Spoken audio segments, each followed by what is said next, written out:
And we really appreciate your support, continuous support to us and your participation.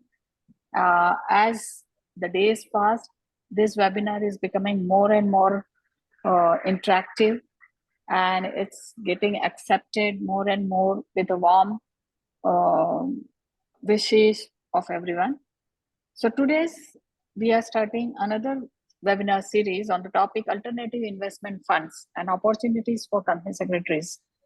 Friends, this is the most vibrant topic. I said it is now comparatively settled also. This as short form AIF.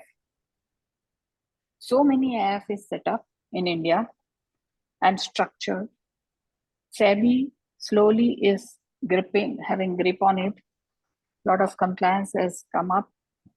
Now many AIF is under closure and a lot of query on its liquidation and closure. So we thought that it is apt topic for our webinar series. And of course, we have a very well-known and knowledgeable faculty with us, Ms. Shweta Laddha, Vice President and Head Compliance and Secretarial, Multiple Alternate Asset Management Private Limited. Welcome, Ms. Shweta. Thanks for your time. Thank you. And friends, for a change, Ms. Shweta is so enthusiastic. She herself is giving presentation. Ms. Shweta always generally our form give presentation and faculty give their comments and expert views. But we really appreciate your enthusiasm and efforts of giving presentation yourself. Thanks a lot for your time, effort, and enthusiasm. Thanks a lot. And to formally introduce us, and of course, we have our Sudhakar and Mr. Bala with us. Welcome, Sudhakar. Welcome, Mr. Bala. To formally introduce Ms. Shweta, Ms. Shweta Laddha is working with Multiple Alternate Asset Management Private Limited as Vice President and Head Compliance and Secretarial. She has more than 13 years of diversified work experience across BFSI, investment banking, compliance, corporate secretarial, legal, and have worked with all financial sectoral regulators in India. Her prior stints include working with NIIF Infrastructure Finance Limited as a company secretary and compliance officer, Aditya Birla Capital Group, where she has led compliance, legal, and secretarial division of fintech arm of Aditya Birla Capital, along with working extensively with other ABC Group companies and ECM division of Bank of Baroda Capital Markets. She is a company secretary, LLB and PGDM by qualification. Welcome, Ms. Shweta. Thank you for your time. I'll request Ms. Shweta to say a few words on the topic, your views, then Mr. Sudhakar on your views and Mr. Bala, and then we can start the presentation. Participants, as usual, you are requested to put your questions in chat box. If time permits, we'll allow you to unmute. And today we are just taking introduction part. Technical part will be taken in second series, right, Shweta? Yeah, so we are taking introduction to key concepts of AIF in this session, and opportunities for CEOs we will discuss in next session in depth. Okay, you can just say a few words, Shweta, and then Sudhakar and Bala, and then we can start. Thank you. Shweta, yeah. Good morning to you. Good morning. In fact, this particular area is actually unknown to many of the people. In your introduction, if you actually talk about yourself, your experience, your things, etc., that will give a overall idea to the people what is stored for us actually in the company secretaries. I hope you will do that. That's right, sir. I'll do that. Yeah. So thanks a lot, Dipti ma'am, for a kind introduction and giving me this opportunity to represent my thoughts on alternative investment funds. So yeah, I'm Shweta Laddha.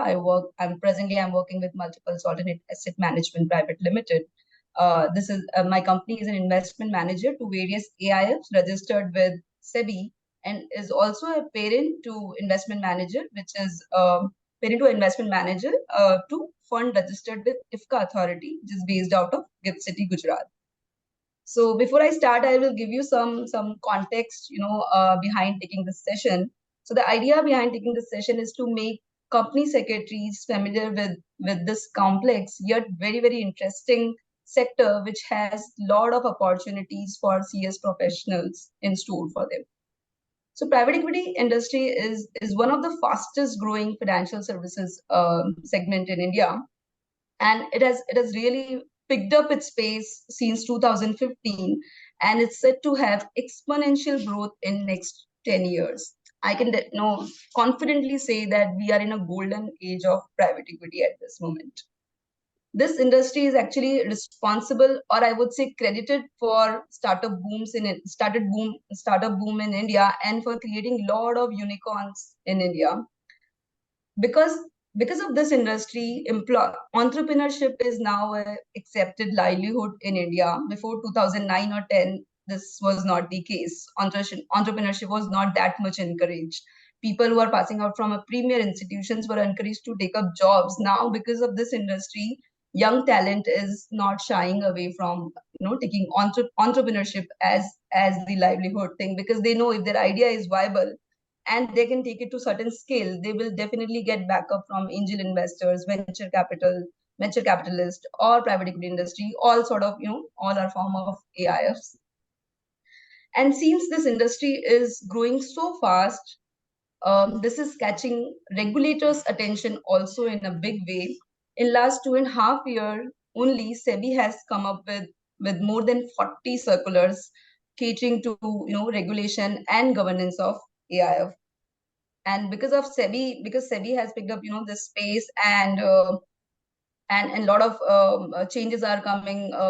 MCA is introducing a lot of changes. RBI is certain extent making a lot of changes in FDI, OPI regulation, which are basically which come under AIF domain as well. This has really increased the demand for compliance officers in AIF segment, and this is opening so many opportunities for company secretaries in compliance and governance segment of AIF. And to give you background, some background that what can be potential role of company secretaries in AIF, I would just like to give some description of my job role in multiples. I'm a designated, it has three key roles. I'm a designated compliance officer of all multiples AIFs in India, and responsible for ensuring all the compliances as applicable to the company. The major piece is that SEBI AIF regulations, then Companies Act, MCA, Companies Act is applicable. Then third, and RBI regulation to the extent of FDI, FPI, and overseas direct investment, overseas portfolio investment, and FEMA regulations. Apart from this, SEBI prohibition of insider trading regulations are applicable to AIF. So I'm the compliance officer. Under PIT regulations, AIFs are considered as intermediary under PIT regulations. Then PMLA, Prevention of Money Laundering Act, is applicable to AIF. AIFs are considered as reporting entity and bound to do all sort of KYC checks and make a very, very sound AML policy to know who are their investors. So then again, principal officers and designated director are required to be appointed. AIFs are required to register themselves with FIU, and if there are any suspicious transaction, they need to report it with the FIU. So these are the major regulations which are applicable to AIF, and I'm taking care of all these regulations in my organization. Second part is that I also take care of the corporate secretarial part of multiples group entity. I conduct board meetings. I make sure that all the educated information is available with the board before they meet, and to help them to pass a resolution and make a decision on any important matter. I present compliance certificates, CTR, to board to assure them that all the compliances are being taken care of. And third and very important part of my role is that I work very closely with our portfolio companies to help them to enhance their governance and compliance quotient. So this is a very interesting role because I help our companies to setting up their compliance framework, introduce them to very high level governance practices which they should adopt. I mean, beyond their statutory requirements. So this gives me, I mean, all these things give me, in this entire process, I learn and grow a lot. And I thought that I'll share my experience with all of you. And Sudhakar sir was really telling me that since it is a very niche area, I should cover all the basics and also give some insights that what is in store for company secretaries as professional in this field. Very vast area and lot of scope of work you are doing. Thanks a lot. Really impressive. Thank you. Yes, Sudhakar. Dipti, not only the lot of scope for employment, lot of scope for practicing people as well in this area. Yes, Sudhakar sir. We would like to hear from you. Thank you, Bala sir. Good morning, everyone. Thanks, Shweta, for accepting our invite and joining us today. And as Shweta has mentioned, that this is a new area and a niche area, and several participants, or including me also, are ignorant as far as the intricacies of the AIF are concerned. I met Shweta about a month and a half ago at Goa in one of the corporate secretaries conference. And when we were interacting, she told me that she is working for multiples and this is an investment. Particularly, they are more into this private equity, angel investing and other things. And wherever this kind of opportunities get, I will never lose that opportunity. And immediately I extended an invite to her to please to come for our webinar as a panelist or as a presenter to speak on this particular subject. And she was gracious enough. In fact, she was after me, okay, that when you want me to come. And okay, so today was the day which we could finalize ultimately. Considering the length of the subject and we thought that let us take a deep dive into that subject, because at Mehta, whenever we take any new concept, we never scratch the surface, but we always take a deep dive into that. That's why this time also what we are doing is that this particular subject, considering the what's called as the new concept as well as the innovative concept, and we thought that let's have two webinars on this. Today, primarily, we will be understanding the concept of the AIF and all other intricacies. And as far as the technicalities are concerned, which we will be doing it next time. As Shweta has mentioned, that AIF is a special investment category, means the way we invest our funds into the equity, debt, mutual funds and other things. So this is also one of the ways where the investor can invest his funds. But the only difference is that it is not available for the retail investors. It is available for HNIs and it will be available for the institutional investors, because the minimum ticket size itself is 1 crore plus. It is not less than that. So it is one more thing also is that, of course, Shweta will deal with all these things in detail. But another thing is that AIFs are not permitted to make an invite to public. That way, they cannot bring a public issue as such. They have to always tap the funds in a private placement route only. And it also requires a compliance officer who should be a company secretary. That's why, in fact, I requested Shweta that what is in store for the company secretaries, how we can play an increasing role. Because several times it happened that company secretaries complain that there is no scope for employment, there is no scope for practice. So that point of time, it is the responsibility of us to look out for the niche areas. In fact, at such an young age that Shweta could find out this particular concept, and she is actually looking for the niche area, and she is, prospering in this particular line. So the participants also, several youngsters might be there. Please understand this and also try to explore the possibilities of becoming the company secretaries of AIF and other related funds, so that you will be able to prosper further. At the same point of time, if you are in practice, I am sure that a lot of certification must be required, a lot of filings might be required there. And I'm sure that there must be a lot of scope even for the company secretaries who are in practice. So I give a pause here and requesting Bala to take further, and after that, Shweta will make her presentation. Thank you. Good morning to all of you. I have a great pleasure in welcoming you all on my own behalf and also on behalf of Mehta and Mehta. Shweta, I have been actually interacting in some other WhatsApp group, etc. for quite some time, and I was very much impressed. Probably she is one of the 2 or 3 company secretaries who are actually associated in AIF funds. Because many people, they do not actually get into, because they think what is stored for us. which is really not the case actually. Because in fact, even the AIF companies, they also require the compliance officer where we are required to do the things what we are doing in the other areas. In addition to that, we are particularly concerned of the AIF regulations of SEBI. That is one.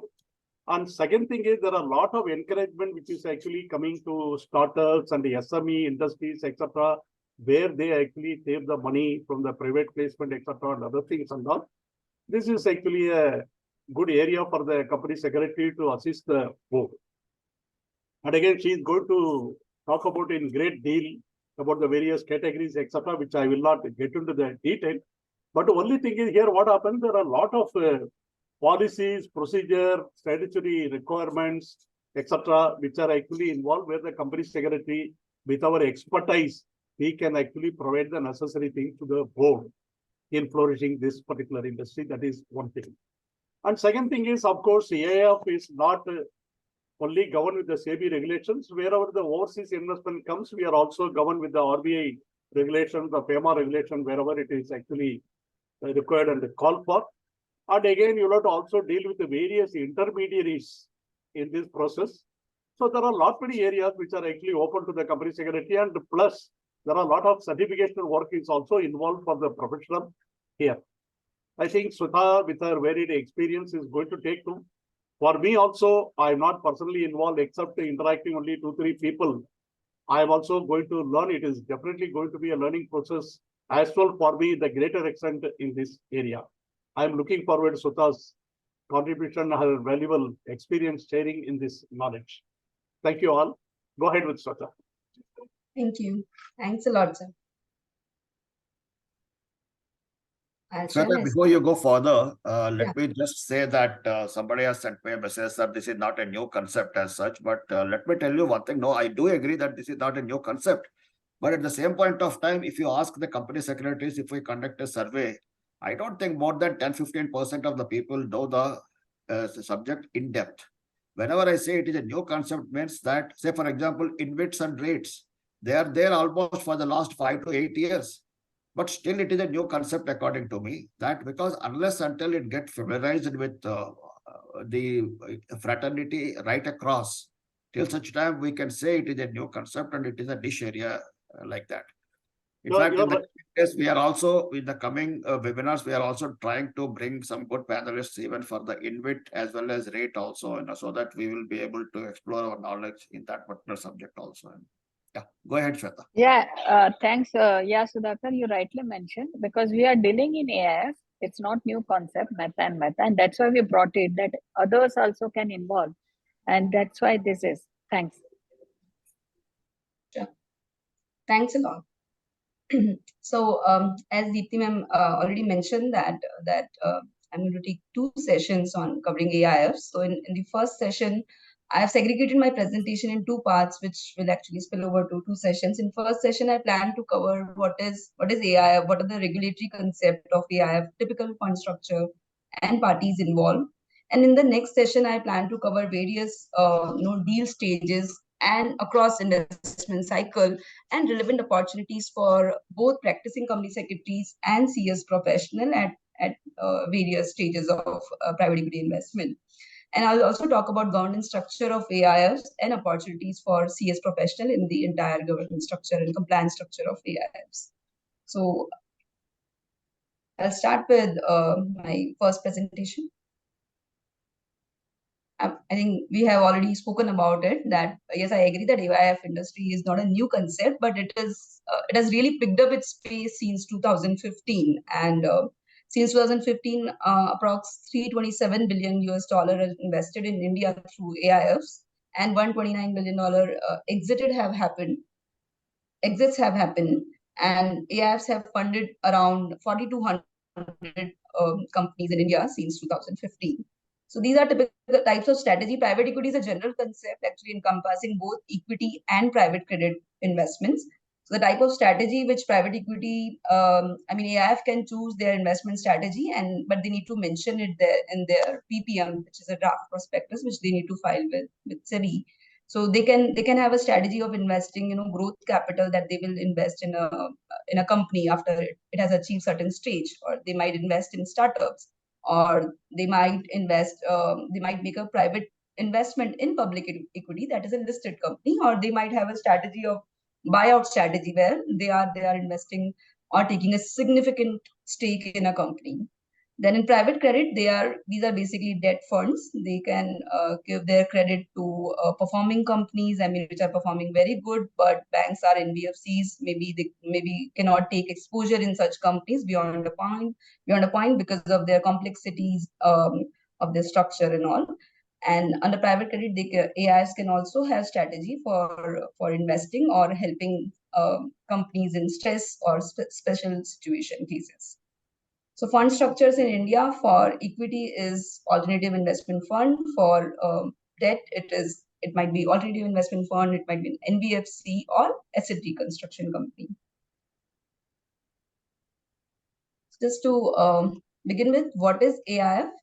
Under SEBI regulations, AIF is any fund established or incorporated in India in the form of a company, LLP, or body corporate, or trust, which is actually a privately pooled investment vehicle.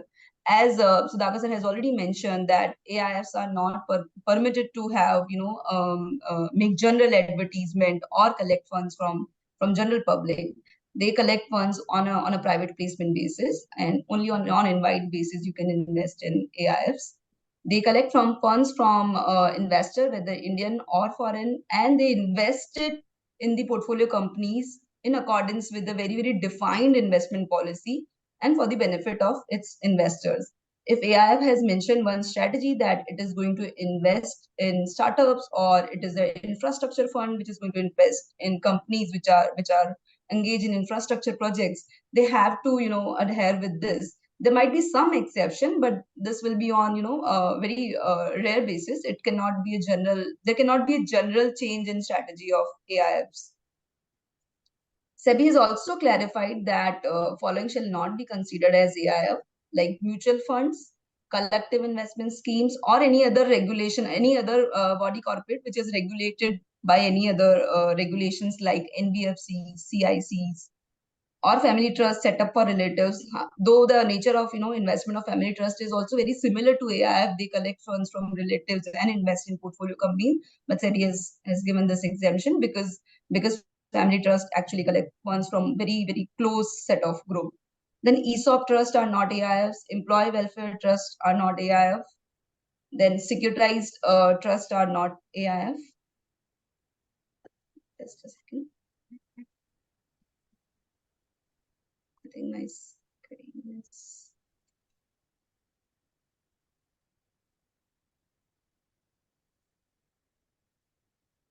Yeah.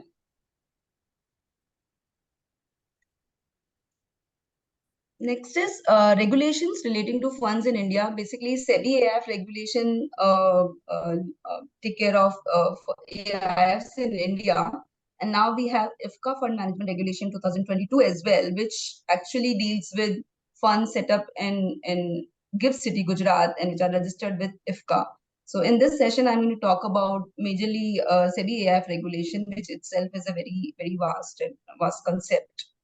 So under SEBI AIF regulation, we have three categories of AIF. One is Cat 1, Cat 2, and Cat 3.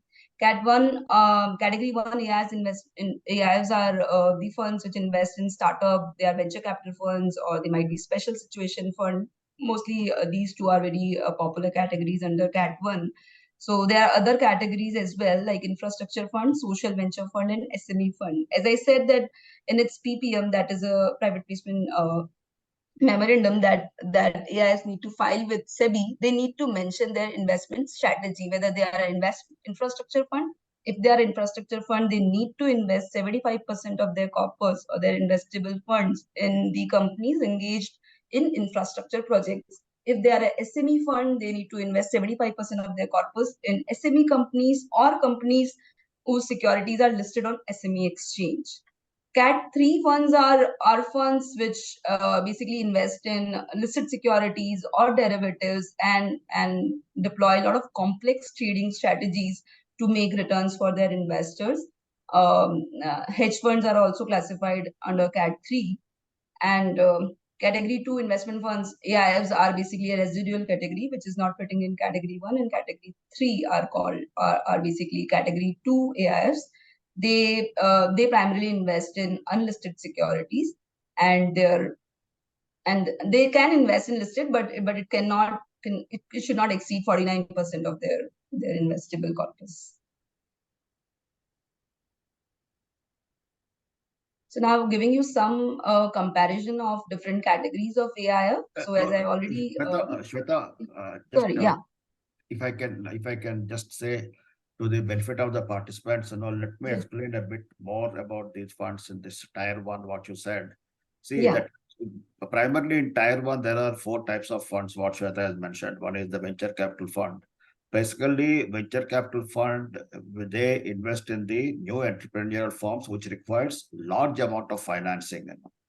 But they don't invest everywhere and anywhere. They first of all see that high growth prospects wherever it is there, and also they are going to invest wherever large funds are required. That you have to go for venture capital fund. As far as the angel investors are concerned, these are in fact, the word angel itself is there. Whenever you are going to start up a new startup and you're looking for funding, so you, instead of going to venture capital funds, you have to go to the angel investors. Angel investors are the people who, if I am not wrong, their minimum ticket size is going to be like 25 lakhs. Suppose if you want 25 lakh rupees to make a startup, you can go to angel investor instead of a venture capital fund. Then the third aspect is that infrastructure funds. Infrastructure funds, obviously the word itself in the funds, they are going to be bullish on the infrastructure development structure. So wherever infrastructures and all are there, they are going to put that. And obviously social venture funds, they are like, they invest in the socially responsible business, and similarly kind of philanthropic investments and all. These are so like 4 funds are there. As Shweta has rightly mentioned, when you are going for AIF registration, you have to be very clear that in which line you want to go for Tier 1, 2, 3. In Tier 1, these are the funds. In Tier 2, of course, private equity funds and debt funds, we all know that. So that private equity funds, primarily, they invest in the unlisted private companies. Though they are unlisted, but they're having a lot of scope for that thing. So before they tap the equity market, so these funds can invest into that. And as and when they get listed, they may offload it, and then in that process they may make earn their money. And same is the case with the debt funds also. And one more is there, that fund of funds, as Shweta has rightly mentioned, alternate investment funds also invest in the other AIFs also. And the Tier 3, of course, that PIPE funds, that is private investment in public equity funds, and the hedge funds. Hedge funds are primarily with a high risk, if I am not wrong. They invest in both domestic as well as international markets, and very aggressive investment strategy that is. And of course, though they may give high returns, but high risk is also there. That's why it is not, that might be one of the reasons why SEBI is not allowing the retail investors to get into these AIFs. Rather, they're confining it to HNIs and the institutional, so that they have the what's called the ability to absorb the kind of risks what they are there. I thought just I will add a bit more, Shweta. I think I'm sure I'm sure you appreciate that. Thank you. Thanks. So Category 1 funds are generally considered to have a very positive spillover effects on economy, as they are investing in a very early stage of company, or they are investing in infrastructure companies or SME funds. So that is why some relaxations are given to Cat 1 funds.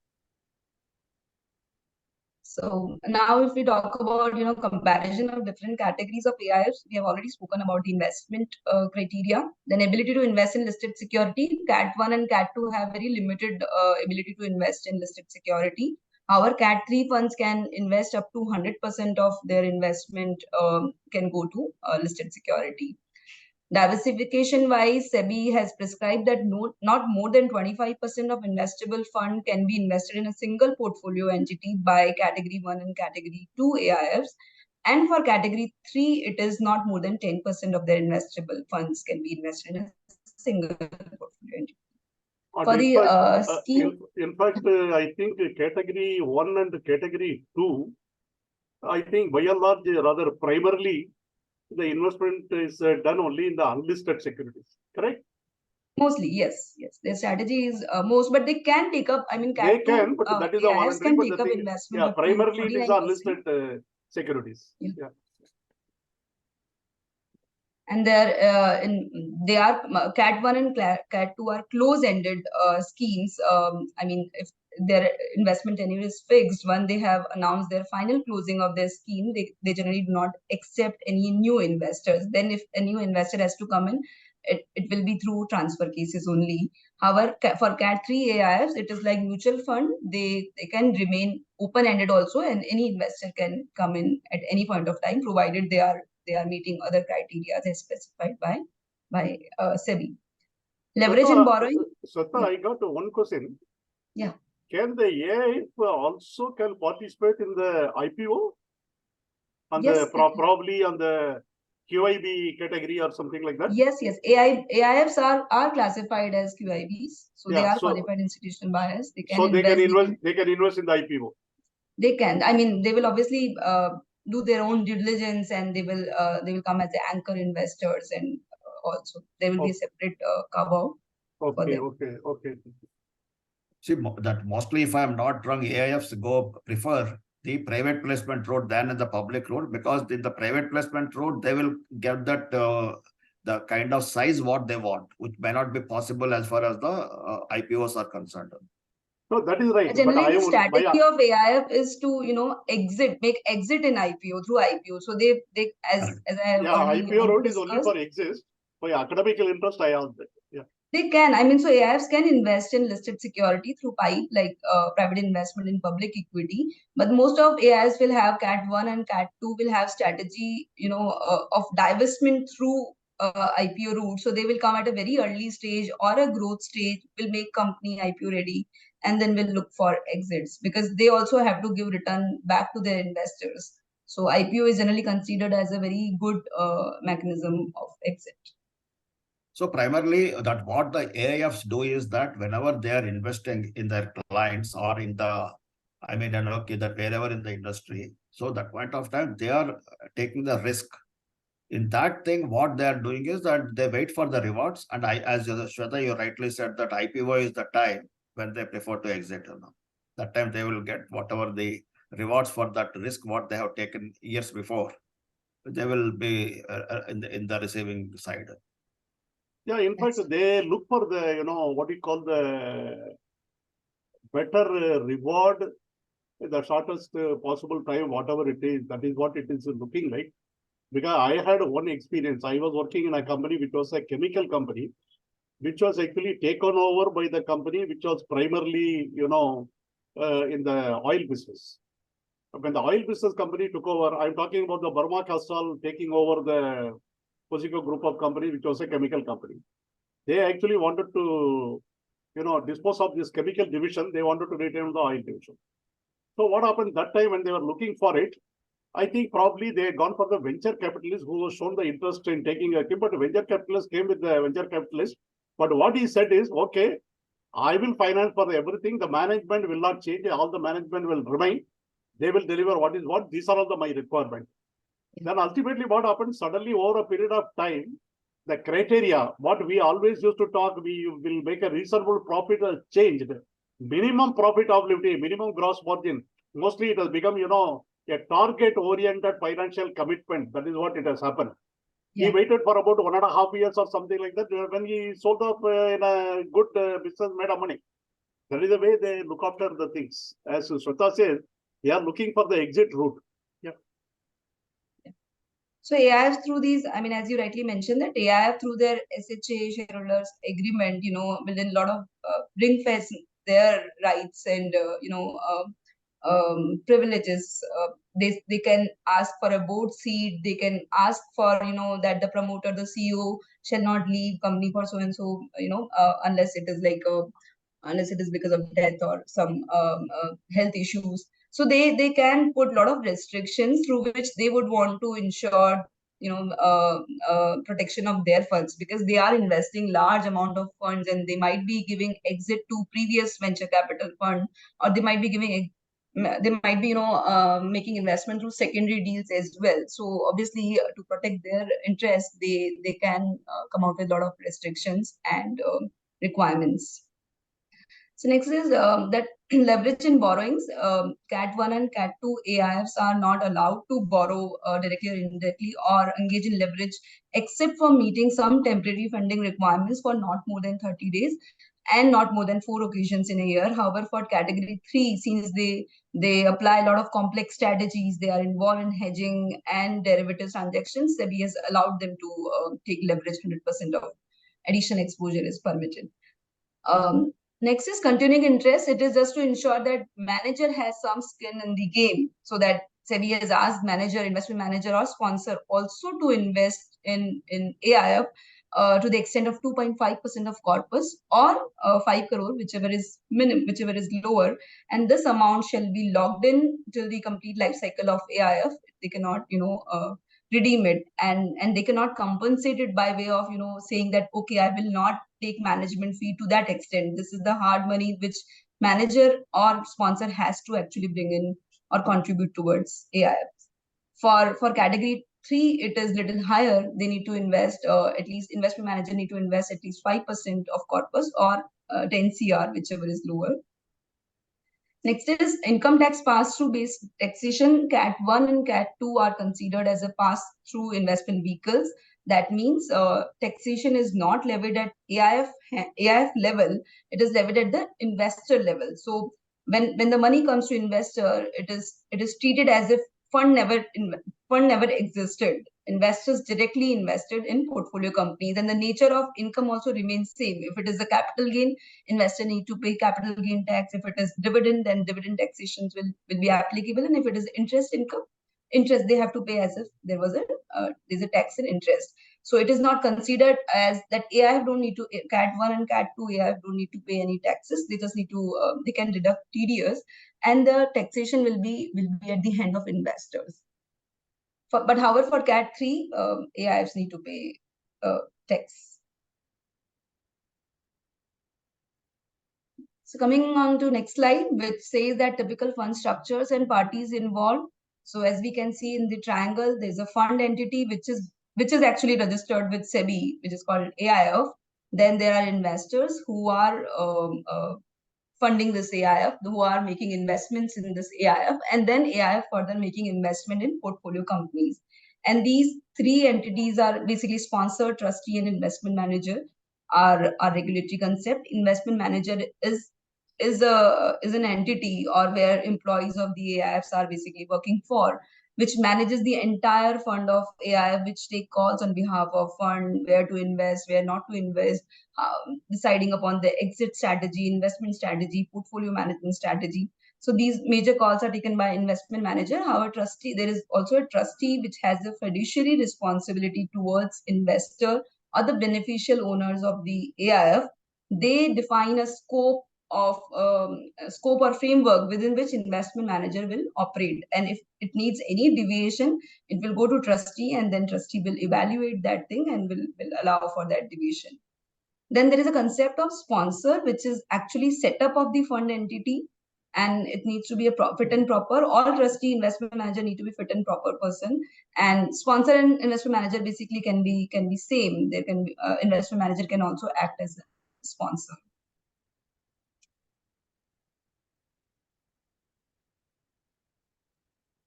So as we discussed that AIFs can be established in the form of trust, LLP, and company, let's discuss what are the various features of each and every pooling vehicle structure.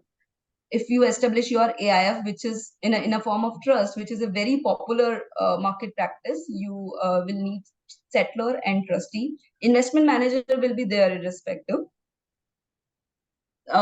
If you establish your AIF in form of LLP, there will be partner, all investors will come as partners, and then there will be designated partner who will be there. 2 designated partners would be there, who will be responsible for the operations of AIF. So basically, generally in that case, trustee take a role of designated partner.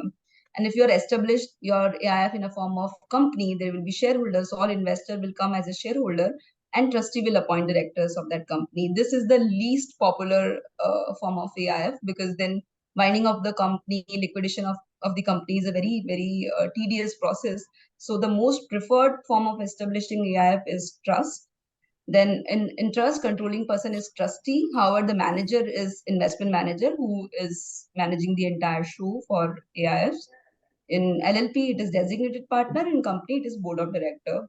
Compliance requirements are very low in when you establish your AIF in form of trust. It is moderate when you establish an LLP because you need to file some forms, you need to have some LLP meetings, some circular resolutions and all.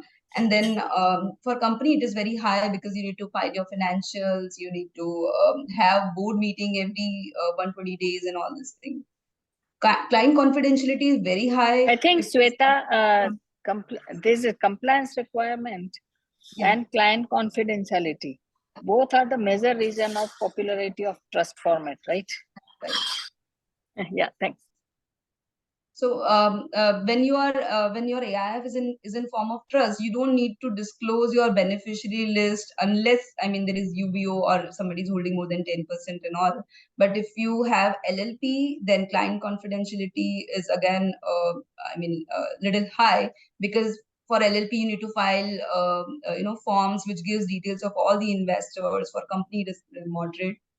Then acceptability with investors and distributor trust is again very high. LLP and companies are moderate and low. And as I already said, that market practice is that most of the AIFs are in the form of trust. And company, you will hardly see any AIF in the form of company. However, investment manager and trustees are generally in the form of company in this entire structure. So next is to cover fund documentation. What are the various documentation requirement for making an AIF structure? First is private placement memorandum. If I need to compare it with company, it can be compared as DRHP, which a company needs to file with SEBI when it is going for IPO or when it is going for raising funds from public. So private placement memorandum is a very vast document which actually gives details of everything about AIF, its investment strategy, its investment manager details, trustee details, who will be the key person involved in investment decision, IC investment committee details, then various policies of AIFs like AML policy, investment restrictions, what will be the governance mechanism of AIF. So a lot of details are needed. Then disciplinary, you need to mention disciplinary history of AI, of investment manager, trustee, if there were any fine or penalties, or if there are any litigation involving investment managers, managing partner, or trustees, board of directors and all. So you need to disclose all these details and you need to file it with SEBI. Then SEBI will give its comments on the PPM, and then generally it takes like 3 to 4 months in creating any AIF and getting that registration certificate in hand. Next important documents is indenture of trust or LLP agreement. If you are setting up your AIF in a form of trust, then you need indenture of trust, which generally gets executed amongst trustee and the investment manager and investors. And LLP agreement, again, if you are establishing your AIF in form of LLP, then there will be LLP agreement that shall be executed between investors and trustee and investment manager. Next is investment management agreement. Basically, as I said, the trustee will be the one who will be safeguarding the interest of investors. However, they will not be involved in day-to-day operations of AIF.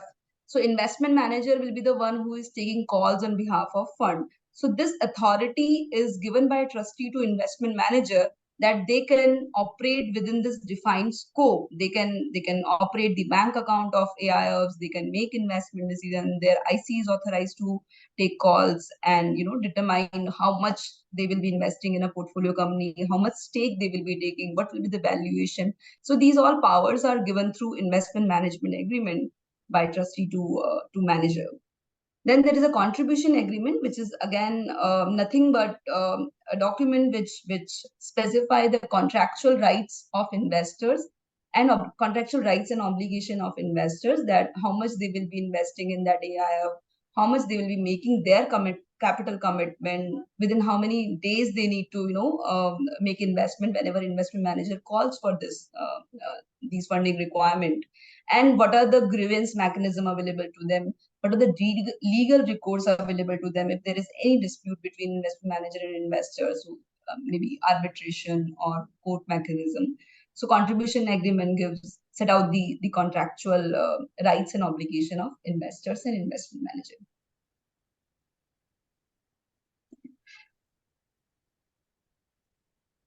Next, coming to types of fund structure, basically there are three popular types of fund structure. One is standalone, unified, and parallel structure. In standalone structure, you will have only one AIF, and whether it may be in India or in GIFT City or outside India, Mauritius or Singapore, which were very popular destination for funds. So all investors in, if suppose you are establishing a fund in India, then all investors, whether Indian or foreign, they will be investing in that fund. Under unified structure, you will be having one feeder fund outside India, maybe in GIFT City or in Mauritius or Singapore.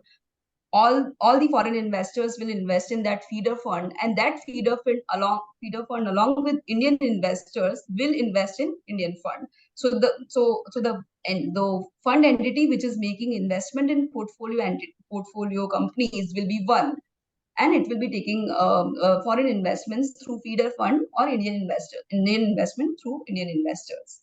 And there is third structure, which is parallel structure, where you will create two funds. One will be in a foreign jurisdiction, maybe in a GIFT City, or another fund will be in India. And both of these funds will operate parallelly. And if there is any investment decision, both of these funds will come and invest in a portfolio entity, portfolio company. So for a portfolio company, there will be an investment from two funds, and if another fund is located in a foreign jurisdiction, investment coming from that fund will be called as FDI.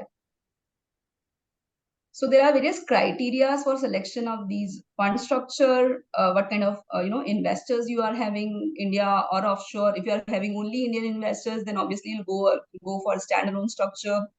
And then you also need to meet substance requirements. You cannot create any fund, at any foreign jurisdiction. You need to have some substance, either already existing, or need to build some substance. I mean, you need to have some office setups. You need to have your people working from there. You need to have some advisors there, or your basic team should be operating from there.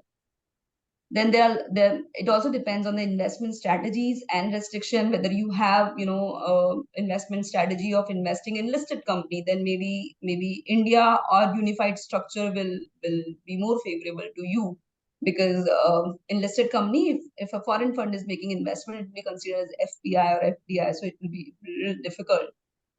Then if your investment strategies is to making investment in India or out of India, that will also play an important role in determining the structure which you would like to go for.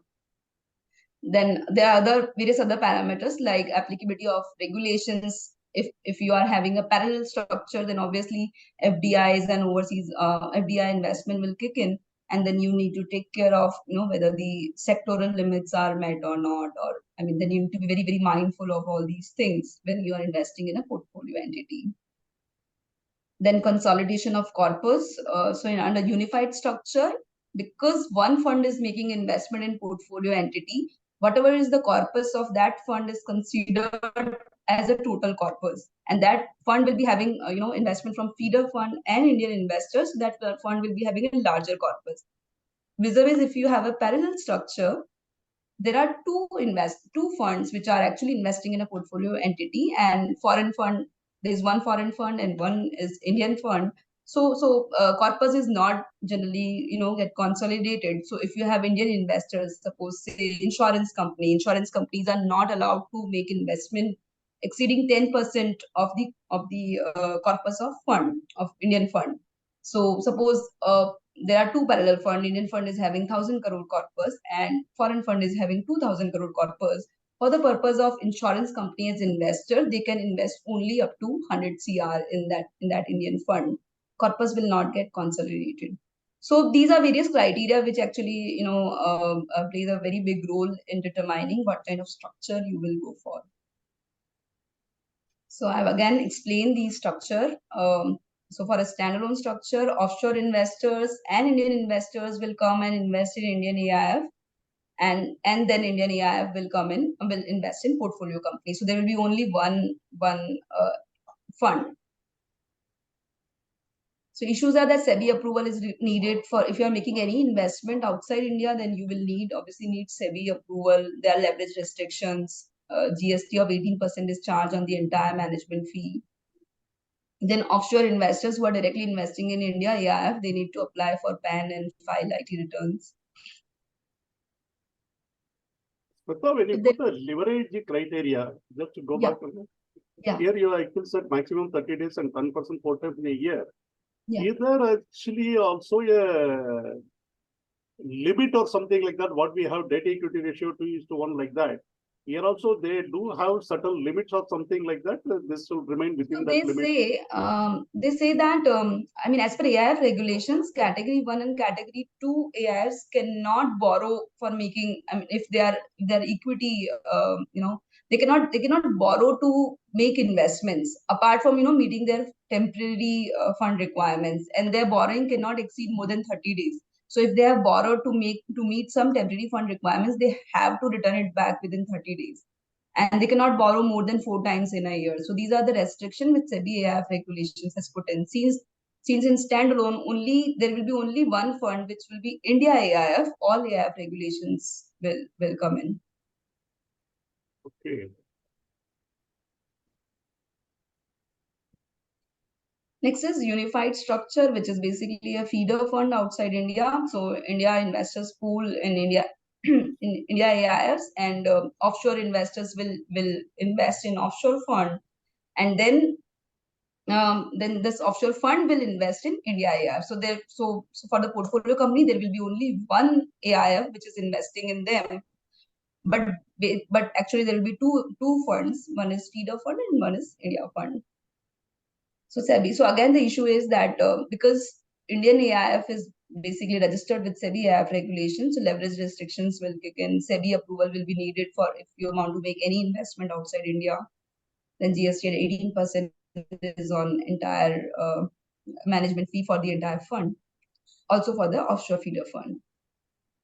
For the parallel structure, since you're having two funds, one is India fund and another is foreign fund, which are making investment in portfolio companies, to the extent investment is coming from a foreign fund, SEBI regulations will not apply. So that foreign fund can actually take leverage, GST will also not be applicable on the management fee for the offshore fund investors.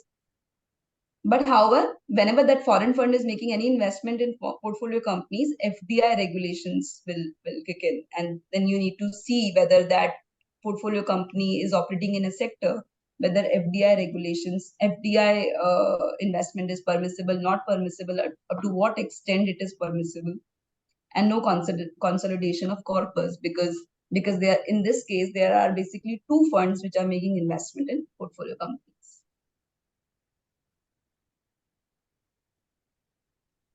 So I've covered, the broad structure of AIFs. Now I'll move on to key regulatory concepts and our AIF regulations. If there are any questions, we can take them. There are no questions, I think, at present. No, I also don't see any questions. Maybe at the end, yeah.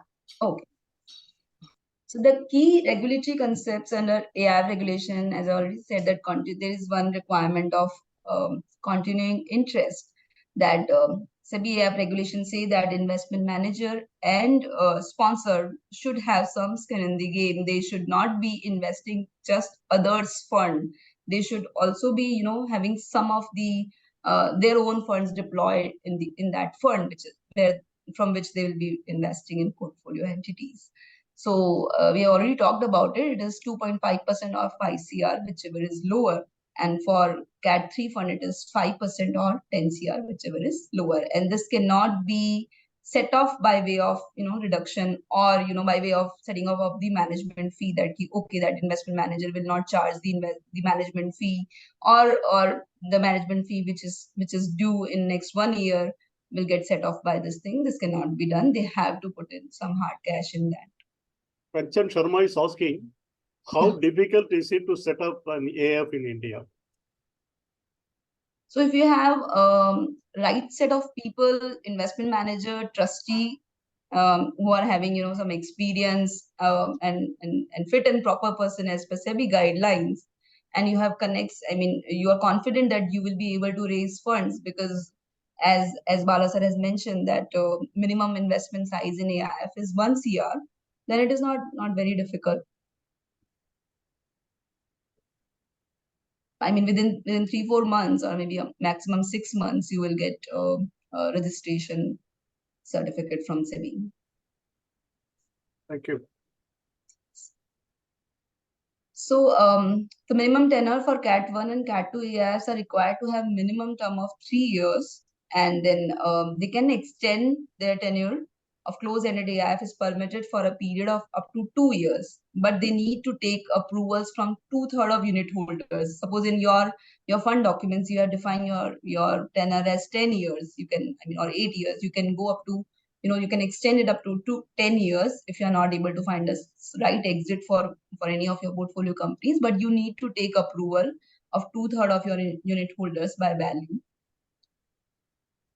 Then now SEBI has changed its tenure calculation requirement. Earlier it was counted from the final close. Now it is counted from the first close. So AIF in its journey of like 1 or 2 from the registration, they can announce various closings, and SEBI has said that within 1 year of registration they need to announce first closing, and then first closing will say that okay, how much investments you have received, how many investors have committed. So when AIFs announce their first closing, that doesn't mean that they need to have that much fund in their books. They just need to tell that this much of commitment they have received from their investors. Then first close should be held within 1 year. SEBI has now very clearly defined that last year, that it should be announced within 1 year from the date of approval of PPM by SEBI. Somebody is asking a question. Yeah. Can a IFC company get relief from the SEBI with reference to bringing India initial net worth by the promoters? Can a IFC company get relief from SEBI with reference to bringing initial net worth by promoters? IFSC company. Okay, IFSC company are governed by IFCA regulations. So under IFCA, we need to see if there are any minimum contribution requirement. Then they need to see that. Is there any lock-in period for the investor? So basically, the lock-in period is there. So since AIFs are generally considered as illiquid investments, because they invest in unlisted securities, and they invest for a considerable period of time. So their strategy is not that they will invest and tomorrow they will get exit, because for unlisted company, they are very illiquid stock, and they enter into SHA, which define basically their rights and obligation. So as such, there are no lock-in, but it depends on investment manager what kind of strategy they have deployed, and accordingly, if they are able to get a correct exit, then they will distribute those proceeds. But you cannot force investment manager. As an investor, you cannot force investment manager that I have invested in your AIF, and next year you cannot say that you give me some exit. It has to go by fund documents. How to maintain the minimum sponsor contribution where principal amount is getting paid to sponsor by AIF?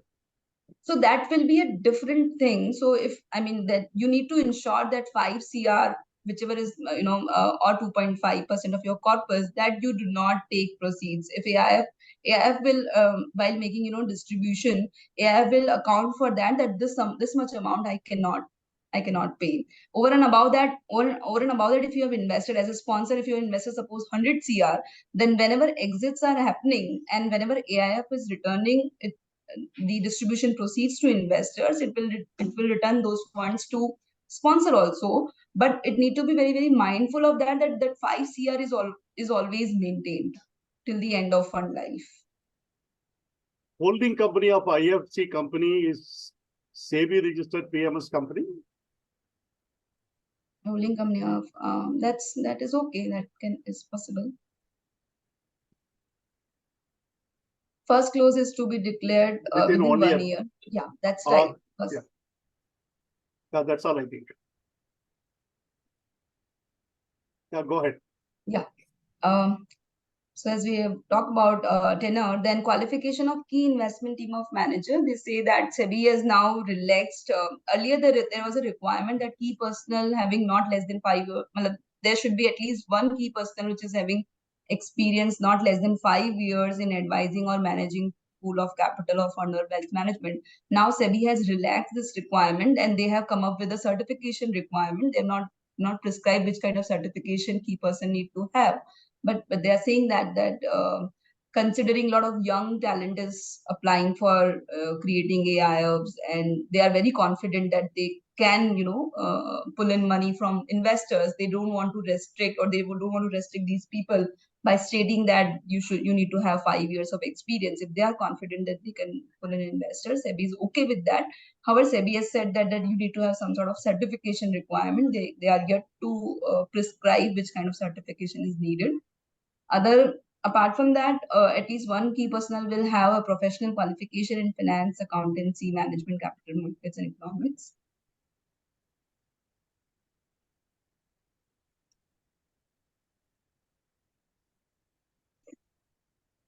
Then there are large value funds, which are basically, as we have already discussed, that for AIFs, generally minimum investment size is 1 CR, but for there is one more category of AIF, which is large value funds. There, all investors will be accredited investors, and commitment amount from each investor shall not be less than 70 CR. So it is the big money. And it is expected that all these accredited investors will be very, very sophisticated investors and will have their own research team and will make a very conscious call before they make investment in large value funds. So there are certain relaxations available in terms of compliances for these large value funds. So single company exposure for a normal Cat 1 and Cat 2 AIF cannot exceed 25%, but for large value funds, it can be up to 50% of their investable fund. Then they are exempted from the requirement of standardized PPM. They can deviate in terms of disclosure, and appointment of merchant banker is not needed. So the premise of giving so many relaxation to large value fund is an assumption that somebody who's putting 70 CR in a fund will do and exercise its own due diligence and will meet the promoter or the investment manager of the fund, and will assure themselves of that the fund is doing well or is in capable hands. Then there are other fund parameters for normal AIF, which is that minimum capital commitment from investors would be 1 CR, minimum corpus size for any AIF is 20 CR, and maximum number of investors in one AIF would be 1,000. AIFs cannot accept capital commitment from more than 1,000 investors. Then there is another concept of co-invest PMS, where this is a new concept. I would say, SEBI has come out with a co-investment PMS regulation recently, which says that if any of your AIF investor want to invest with you separately in a same company, then it will be called as a co-invest PMS. Or suppose investment manager has identified one opportunity for investment for AIF. Generally, investment manager is not allowed to invest from its own funds. In its own name, they have to make all the investment in the name of fund. But if investment manager is also finding that opportunity very lucrative, then they will invest as a co-investor. And the terms of those co-investment cannot be more favorable than the terms of AIF. Suppose that that company, ABC company, where fund is also investing and investment manager is also investing. Generally, it is not allowed because of conflict of interest. But if they want to invest, then they cannot have favorable terms than what AIF has got initially. Terms of exit, including timing of exit, everything shall be identical to the AIF, just to ensure that investment manager is not playing with the interest of investors. Then co-invest PMS registration is needed for the investment manager under PMS regulation. Next is, if there is any material change in the PPM or in the investment or in any information which you have already disclosed to investors and SEBI in your PPM, you need to inform it to SEBI. And then you also need to give investors an exit opportunity. So coming back to the question of lock-in, so if there is any material change in the term, suppose you disclose something, you said that okay, your strategy is your fund is infrastructure fund and you will be investing in infrastructure companies. Now suddenly you want to change it to some other fund, you cannot do it. You need to give exit opportunities to investors who actually invested basis that commitment. That means PPM cannot be amended as such? PPM can be amended. I mean, if there is any change in your investment team or if there is any change in your board of directors, independent directors, then you can do those amendments. You need to, if there is any change in disability history of your key investment team. So there might be a lot of amendments, but if there is any material or significant change, basis which you raised commitment, then you need to give exit opportunity. Now, SEBI has recently come out with a circular on valuation methodology where SEBI has prescribed that if you are changing a valuation approach or method through which, I mean, in which you actually value your portfolio companies. So suppose fund, AIF fund is valuing its unlisted company through certain method, and now suddenly it has decided to value that company through some other method.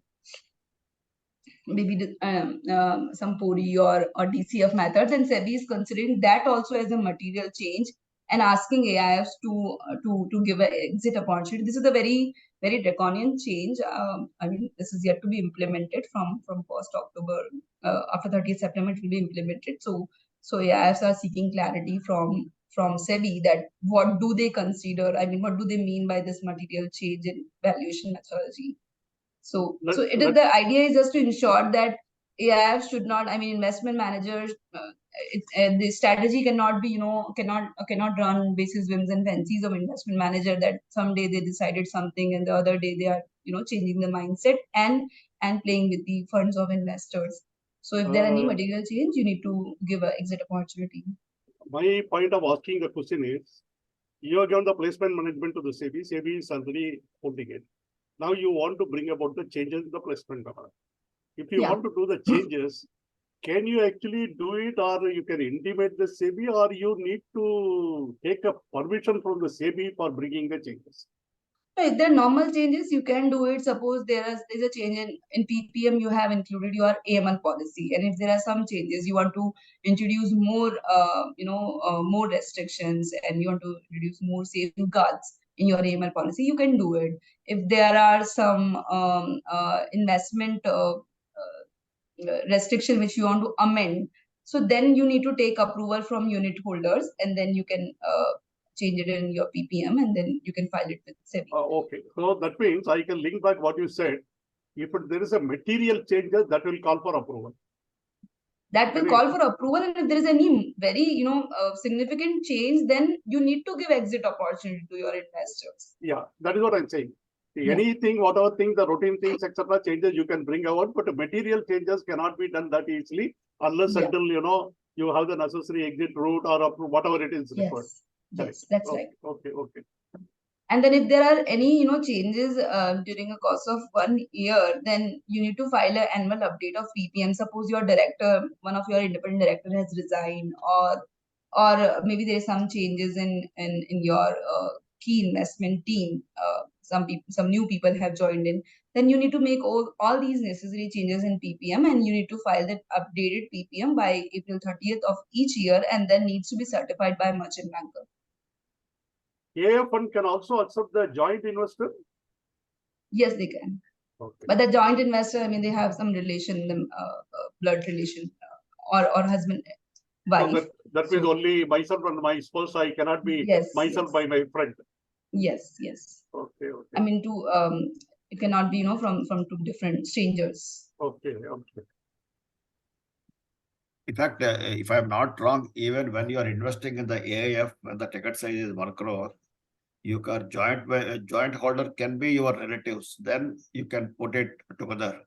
Okay, but if it is any outsider, then that 1 crore relaxation is not there. It is per holder 1 crore. It is. Okay. Yes. Am I correct, Shweta? That's right. Yeah. So, and there are some investment restrictions that maximum investment, as we already discussed, that you cannot exceed 25% of your single company exposure.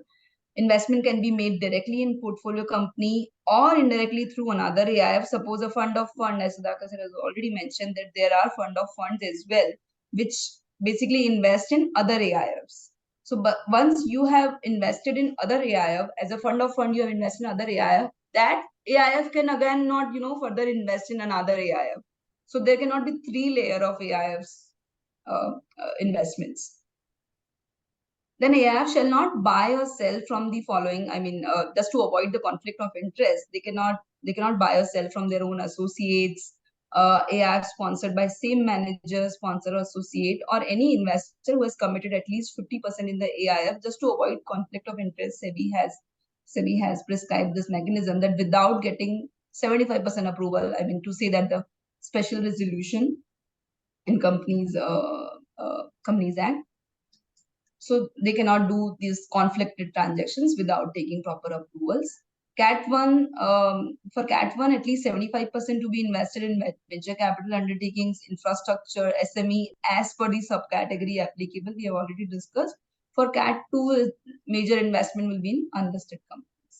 So for the SME fund, SEBI has given this relaxation that if SME fund is investing in SME company, or in a company whose securities are listed on SME exchange, then also this is considered as a unlisted. I mean, then they will not breach that listed criteria.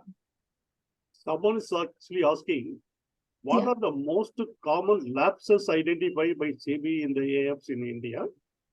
What are the few of the major changes contemplated by SEBI in the AIF registration at present?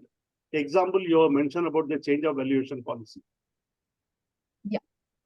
So in last 1 year, SEBI, in last 2 years, I would say SEBI has come out with approximate 40 circulars to strengthen the governance and compliance and the overall operations of AIFs. So one of the major key change which will be applicable from November will be issuance of units in demat form.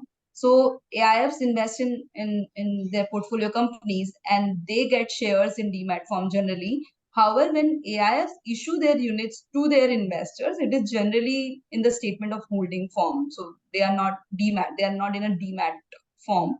So now SEBI has come up with a circular that all AIFs need to, issue their units in form of demat, and it is going to be a very huge exercise for all AIFs because it is not as simple as creating demat of a company or shares. Because in AIF you have various classes, various subcategories, and there might be some excused investors. So it involves a lot of complexities, and it is going to be a very challenging exercise for all the AIFs. So this is one major thing which SEBI has introduced. Then another is that valuation circular, which apart from stating that you need to give exit opportunity to your investors if there is any key change in the valuation methodology, any change in valuation methodology. In fact, they are not even stating that any key change. They're also saying that if there are any, deviation of in valuation beyond 20% in 2 consequent valuation, then you need to inform it to your investors. Then if there is any change in accounting policies and accounting practices of your portfolio company, then also you need to inform this in PPM. So these are various, enhanced disclosure which SEBI is now implementing for AIF, and this is going to be very, very challenging for AIF industry. He also asked what is the most common lapses identified. So sometimes if there are any transactions in between associates, that is a major lapse which SEBI can identify during its inspection, because many of the funds sometimes they they make I would not say very good funds or govern funds. Sometimes there might be some practices, I would say, under erstwhile regulations of venture capital. SEBI has identified some funds which were actually involved in market making. I mean, they are not investing for the purpose of investment. They are just, investing just for raising the valuation of the company on SME exchange or on stock exchanges. So SEBI during its inspection has found out these things. But for under new regulation, this thing is generally not possible. But if somebody wants to, take advantage or play around the regulation, they can anyways do it. But SEBI is smart enough to identify these things. I have one clarification from Shweta. Yeah. SEBI has actually got a web-based site called the Scores. That is, compliant redressal system. That's right. Yes, that's right. I would like to know whether the investors of the AIF, they can actually lodge the complaint through this Scores, or any other mechanism is there? That's right. So, in fact, in SEBI Score mechanism is available for all SEBI registered intermediaries, and AIFs are also, required to have their Scores login ID and all password, and SEBI and AIF investors can log in their complaints through Scores. And in fact, in December 2021, SEBI has also come out with the circular on investor charter, where actually AIFs were required to, tell all the investors and by separate mail and amending their PPM by stating that what are the various recourses available to investors for grievance redressal. If there is any grievance, how should they, take it up with the investment manager, and what are the responsibilities of investment manager in addressing these various issues. Why I asked this question is, because when the AFS actually came long time back, I read actually the complaints, etc., the grievances should be taken through the manager or sponsor. That was the issue which I have actually seen. Now that these people are also an investor, the Score is available on the web-based. Yeah. So that is the way I asked this question, whether they can lodge a complaint through the Scores. Yes, they can log in complaints through Scores. That's available. So that means that this is the additional area of lodging the complaint apart from going through the manager and sponsors referring the matter, correct? Yes. Okay. So if investor feel that investment manager is not listening to their requirements, they can log in their complaint on Scores. Okay. Mehta, you have mentioned in the investor charter circular which SEBI has come up with in December 2021, there SEBI has made it mandatory requirement for all AIFs to inform it to SEBI every year that how many complaints they have received, how many they have addressed, and how many are lying unaddressed. So that also information SEBI needs, all AIFs need to give it to. Okay, SEBI. It is something like similar to listed companies. Every limited quarterly report, they have to inform like that. Now AIF need to inform it on yearly basis, and that also needs to be certified by the merchant banker. So if merchant banker is certifying, they will actually see that how you have received your complaint. They will see the Score login ID password. They will see the various they will take confirmation from the investment manager that if apart from Scores you have received any grievance on your email and all, then please tell us that as well. Sudhakar want to ask something. Yeah, sorry, sir. You have mentioned that when the investment is taking place in fund on fund, so you said that there cannot be more than 3 tiers of investment from AIF. Suppose that means I am an AIF and some AIF has invested in me. Then I am going to invest in another AIF. It cannot go further invest in that. Am I correct? Yes. So third AIF. So if you are a AIF and some other AIF has invested in you, then you cannot further invest in another AIF. Okay, only 2. That means to you. Only 2. Yeah, you cannot go. So tell me one thing. Can you refuse if somebody wants to make an investment in you? Can you refuse it? Yes, it is not available on the public. Yes, you can. Yes. There are various checks and balances. So there are AML policy, and if every high risk case or a medium risk case will go to compliance officer or principal officer of the AIF, that these are the complexities and this is a risk identified. So every AIF needs to draft its AML policy and need to tell that what kind of investors will be considered as a high risk investor, what will be the protocols or what will be the enhanced disclosures, diligence which will be applicable to such high risk or medium risk investors. And if you feel that you should not accept investment from these sort of investors. You can reject them. So whenever you are making a private placement of then there is any opening and closing any particular period is there for you, or it can be open ended anytime anybody No, can. it cannot be open ended. For Cat 1, Cat 2, it is close ended scheme. So suppose so SEBI has said that you need to announce your first close within 1 year of your PPM. Then you can have maybe a few more closes, but you need to define your, it can be as per your PPM. You can say that within 1.5 years or 2 years you will announce your final closing. So for example, if I as a HNI, if I have made an investment in AIF and I want to exit, okay, Yeah. maybe after 6 months down the line, so I can sell it to somebody else, or I have to return it to the company itself, and how it You goes. can sell it to someone else. However, the manager need to approve that thing. So it's not that, I mean, it's like shares transfer request of unlisted shares or a private company where board needs to approve those transfer cases if it is not in demat form. So in AIF cases, it is all time. I mean, even if AIF units get dematerialized, they need to AIF manager need to approve, and manager and trustee need to approve those transfer cases. Yeah, So because they are not listed on the exchanges as such, so that approval is required. yeah, and then investment manager are very, very cautious in terms of seeing who are the real investors. Suppose if the transferee is someone who is not fitting as per its AML KYC guidelines, and where the sources of funds are suspicious, they will not accept it. They will not allow that transfer. Okay. So fund manager is very cautious as far as the investor and the source of funds. Yes. Okay, got it. So that the unwanted funds should not be routed through AIFs. Basically, Yes, that is. that's right. Okay, fine. So tell me one thing: when the manager of the fund go through this thing, that he is supported by anybody else, like suppose do you have a role as a company secretary, or you are not concerned with that particular thing? Sorry, when a manager what? So when a manager is vetting these kind of transfers and all, so Yes. is he refer anything to anybody? And as a company secretary, do you have a role to play here, or you So don't yeah, have? as a compliance officer, I'll have a role to play here. So because I'm also a principal officer under AML policy, generally compliance officer would be a principal officer.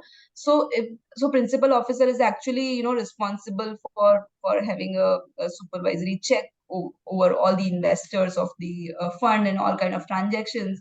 So under AML policy, you will define that what kind of investors will need to go to principal officer or CEO or CFO for the before they accept such investments from such people, like PEPs, politically exposed persons. So we cannot accept PEP through a normal process. They will definitely go go through a higher level of diligence. So their principal officer need to see, they need to satisfy themselves that what Shweta, kind of I will give a direct question to you. Say, for example, as a HNI, I want to sell my units to a what's called an institution, or Yeah. vice versa. Now that particular thing has been referred to you as a compliance officer. So how you will check the credentials of? I mean, are you going to check the credentials, or how do you are going to check the source Yes, of we income? do How you that. will? What is the process you adopt? So we do that. That's right. We do that. So sometimes we get, if the investor, suppose, so we do screening. We apply world check on that particular investor. So there we check that whether that investor is any of the restricted or sanctioned list across globe. So that is one thing that then we will exercise a screening. We'll undertake a screening exercise through a One third minute, party. Shweta, just 1 minute. You said that you will check it across the globe. Yes. What is the source? How you check that? That's what, So in there are fact. various agencies that are fund administrator. They have that sources and they run it for us, and they will give the entire world check report if Got that it. company's name or if that investor name pop up in any of the sanction list. So then we will see. We'll take a call accordingly. Then there are various entities like Aston, ENY, then PwC. They also do this diligence. They have some specialized tool through which they will see that if that investor is having any regulatory sanction or prohibition in India. So if suppose there is an investor on which SEBI has levied some penalty, say 2010, or BSE has levied some penalty, that will also come in its report. So then you will read the entire report and you will take a call. So if some of the investor whose bin was like disqualified by MCA 10 years ago, and then it was restored. So this will not be considered as a very high risk item, because he got disqualified to become a director. But if there is, so we'll see what were the cases, what was the real reason why this din was cancelled. And if we just see that he did not file some KYC form because he is not interested in taking that role of director anymore, then we will say that is okay. But if there was any major issue that the company in which he was a director or a managing director or was a very active director had some prohibitions, or was having some AML or money laundering cases, or facing some money laundering cases, and because of that they did not file their financial statements, so accordingly we'll take a call. So it will depend on case to case basis, so that that report will give us the entire picture of that investor's background. So if IRDA has restricted, if there is any litigation, which are key litigation which are involving that investor, so if there are litigation which basically belong to domestic violation, that will not concern us. But if there are litigation which actually involve some AML or PIT sanctions, because in PIT sanction also SEBI sometimes bar those investors or those people to take any kind of exposure in capital market or in security market. So essentially these investors are restricted from making any sort of investment in capital market. Do you have any timelines to do all this thing, or it is like No, generally we do it within 2 to 3 days. So we get all the information is available under our system. So then we will do some, because if eBay reports highlight a SEBI order, then we will go to SEBI website and we'll read the entire order, and then we'll do some media checks. Generally all these information is available publicly. And then we will take some confirmation from the investors also. Suppose we are satisfied ourselves that these risks are not very high risk and we can go ahead with this investor, we will take further undertaking from the investor that he is clarifying, he's assuring us that there's nothing major in that. Okay, got it. Thank you. But I must say, great job, because really speaking, in the other organization, we are not getting involved in this sort of things. But when you are talking about it, it's really, a quality job, what you are actually doing it. Also, you are taking extra help. I must say, it is really, really, a quality job, or rather interesting job with a great job satisfaction. Yeah. Great. And that's right, sir. And there, even when we read these reports, we have to, apply our mind that whether it is really risky or just that because that it has come in that report. I mean, we should say no to our investors. So if the case is very age-old case where, some disclosure was not made because these all are HNI investors, very high-profile investors. Some of them might be having some directorship position in other companies. So there might be some cases they might be facing. So, but on the basis of every negative news, we cannot say no. So we need to, take a call accordingly. What is really high risk and medium risk. And great, Sudha. Really, really, you are moving from company secretary to the advisor role. Great. Thank you, sir. There's one question has come. Yeah. Can contributors create any third-party rights with reference to funds of fund? Sorry, third-party rights with reference to? Fund of fund. Units of fund, sorry. Can contributors create any third-party rights with reference to units of fund? You mean to say that nomination and all? So yes, they can nominate for their units. Or I'll ask him, we want Shakti Kumar, are you there? What exactly you are raising this point? Can you speak, Shakti Kumar?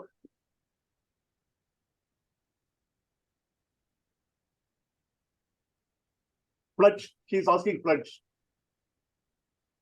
Pledge, I need to check. I think pledge is generally not possible. I'll just check on that part. Pledge.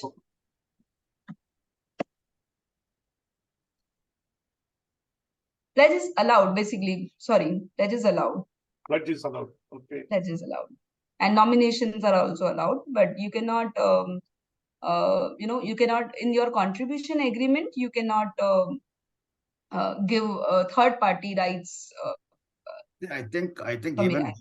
though the pledge is allowed, I'm sure that it is subject to the approval of the manager of the fund again, because they don't want Yes, unwanted yes. people to get in. Yeah, Yes, so pledge is allowed, but the banker needs to take confirmation from the manager.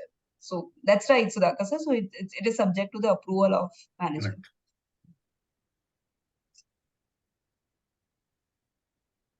So then moving on to the next concept, that is code of conduct.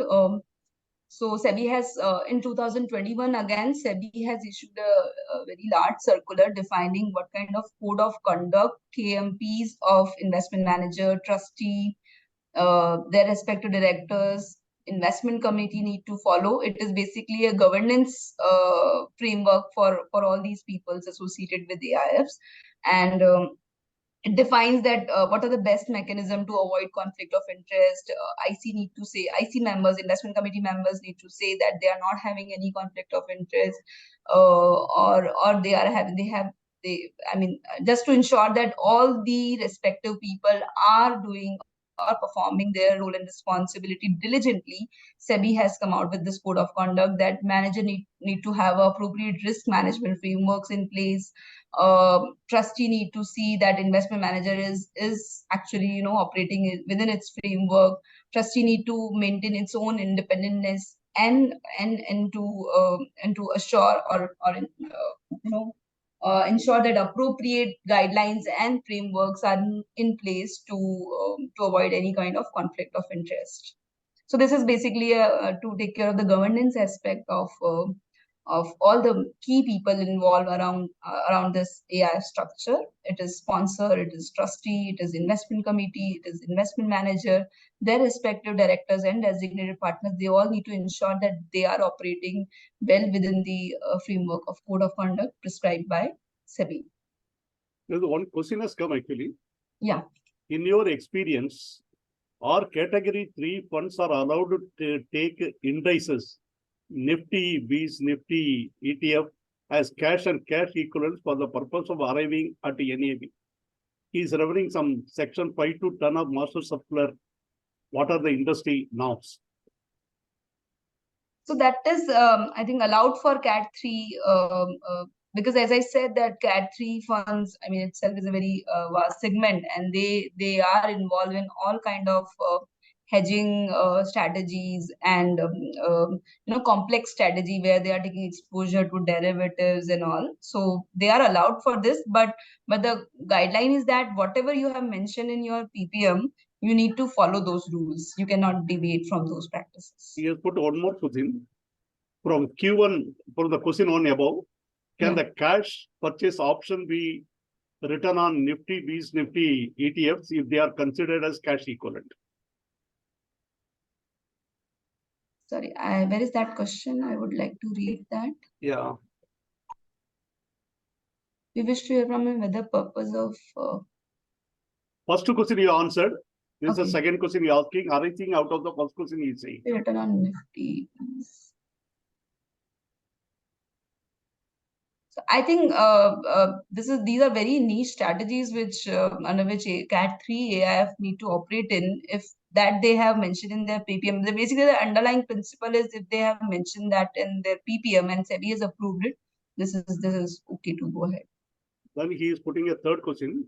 We wish to hear from you on the whether for the purpose of calculating the total exposure covered, call option can be used or offset exposure from underlying stocks, and if so, what would be extent of hedging? The CAT are allowed to dig in. Just a second.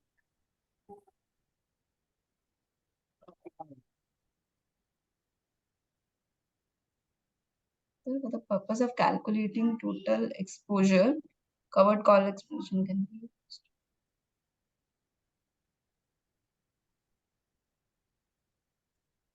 I think this will require another set of discussion. I can take this question offline, because in the interest of larger public, because it is a very, very technical subject and will require a separate discussion. Okay, he can get in touch with you. Yeah, you can separately. get in touch with me. Yeah, only one. Yeah, this will involve a lot of complicated, technical discussion around it. Okay.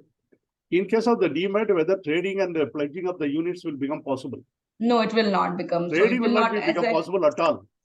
It will not. It will not. I mean, so these are as I said, that demat of AIF units is not as simple as demat of shares, because in case of shares, even if a private limited shares are in a demat form, or a public limited unlisted company shares are in demat form, you can transfer it. You don't need board's approval. But in AIF cases, manager need to make sure whenever they are dematerializing their units, they need to make sure that there are enough safeguards available so that these units are not easily transferred and pledging is not easily available to the investor.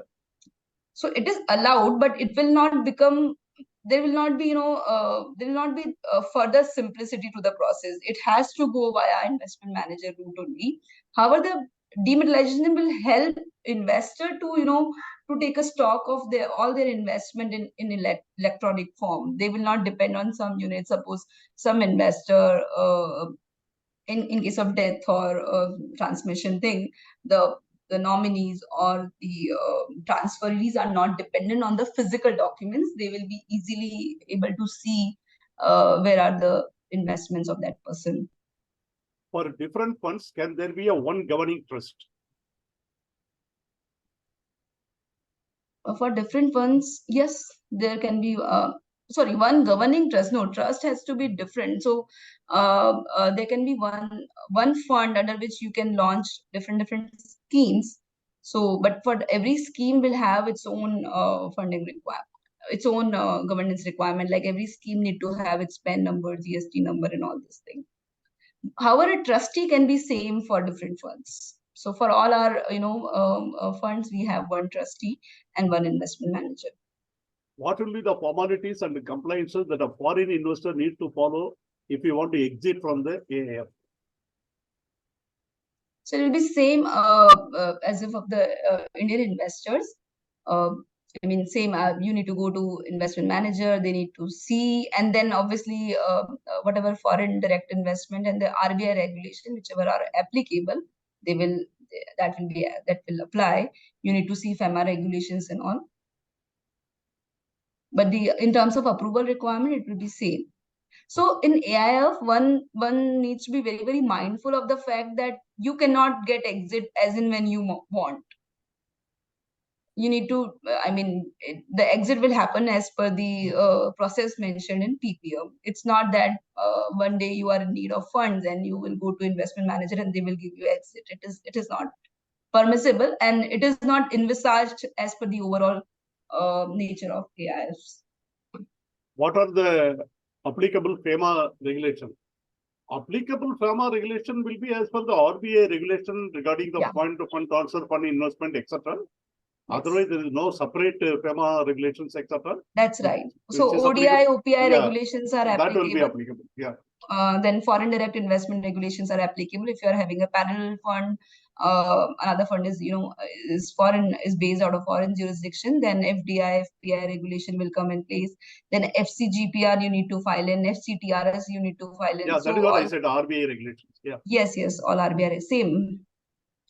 Then you need to see Schedule 8 of, if fund is, if your India fund is IOCC, that means India own and control company, then all the funds or all the investment which India fund is making will be considered as an India investment. However, that India fund is basically funded 80% via foreign fund, then also it will be considered as an Indian investment if the manager is IOCC.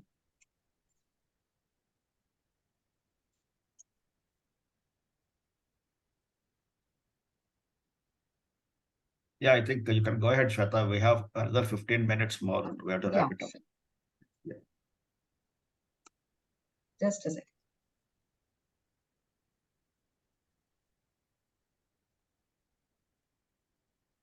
So then the responsibility, as I said, manager is the one who is responsible for every decision. Manager needs to, make its own policies, process. They need to take board approval. They need to show it to trustee. There are various policies which investment manager need to make for AIF. One is risk management policy, then conflict of interest policy, then outsourcing policy, that how would they outsource certain contracts to external parties. Then there are PIT regulation, prohibition of insider trading if AIF is exposed to a listed company or a material subsidiary of a listed company. So here listed company counts debt listed company as well. Then the other mechanisms are like code of conduct for IC, for KMP, for trustee, and all these things. So manager is responsible for that. There is a valuation policy which manager need to frame. Then there are investment policy which manager need to frame and operate under that framework. Each AIF is required to appoint a compliance officer, which is responsible for monitoring all the compliances. And if this is also a new regulation which has come in, that every AIF need to appoint a compliance officer. And if there is any non-compliance, then the compliance officer actually need to intimate to SEBI within 7 days. Then manager is obligated to address all investor complaints, maintain records, ensure transparency and disclosure. Then, as I said, that all the manager need to file updated PPM within 30 days of every financial year close. There they need to mention how many complaints they have received and they have addressed in last 3 years, quarter by quarter for the last 1 year. Then other governance mechanism, that PPM audit to be mandatorily done before September 30th each year. So whatever they have stated in PPM, it will not be considered that actually manager is abiding by all these clauses which they have stated. Audit needs to happen. Internal auditor need to be appointed, and they will do that PPM audit. And then this report will go to the manager, to the trustee, and also to the SEBI.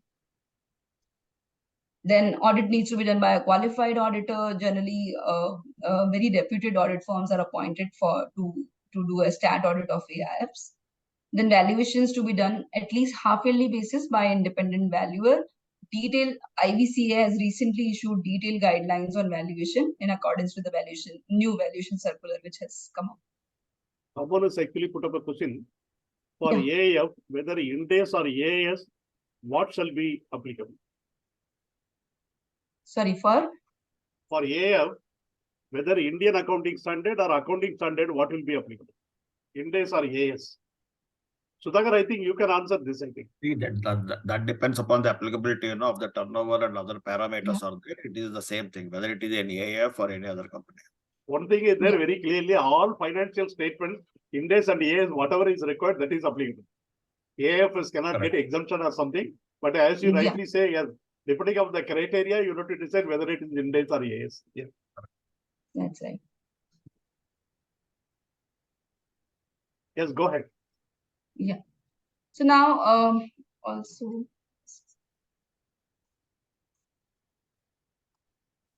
liquidation scheme. SEBI has now come up with a liquidation scheme also recently in this calendar year, that if there is any investment which cannot be liquidated by the end of tenure, as I said, that only 2 years extension is possible, and if AIF is stuck in one particular investment where it is not able to find exit, I mean, it can happen. It happens with all of us that we are invested in some stock market, some securities, and the prices are so down, and we're not able to find any exit. So it can happen with AIFs also. So sometimes they're not able to find a suitable exit.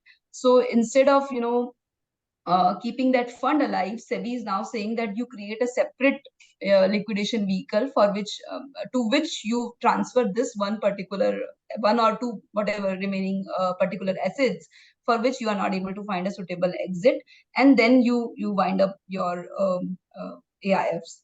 So this will again operate as another fund, and you need to file the PPM.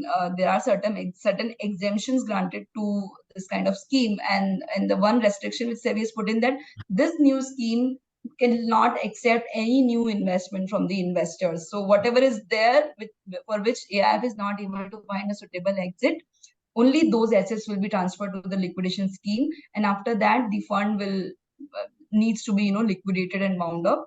And then for this liquidation scheme will operate only for the purpose of finding a suitable exit for those illiquid assets. So when you are saying this, I would like to ask one question. Yeah. Because AIF, when you actually register, you get a certificate of registration or whatever it is, license registration, whatever it is. Yeah. Can the AIF will be able to surrender such a registration and go for the winding up or something like that? Yeah, AIF needs to surrender once they are, their all exits have happened, all distributions, all proceeds is distributed amongst all investors. Yeah. They need to surrender their certificate. How easy or difficult is the winding up process?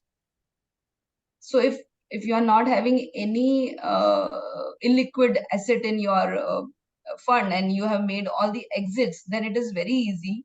But if you are having any illiquid asset or any difficult asset for which you think that maybe like in next 2 to 3 years you will see the higher valuation, and if you sell it today, you might you will not get the correct valuation. So these are very difficult questions for any fund manager to answer for, that till how long they should wait. They have already waited for like 6, 7, 8 years. Now still they are not getting a suitable exit.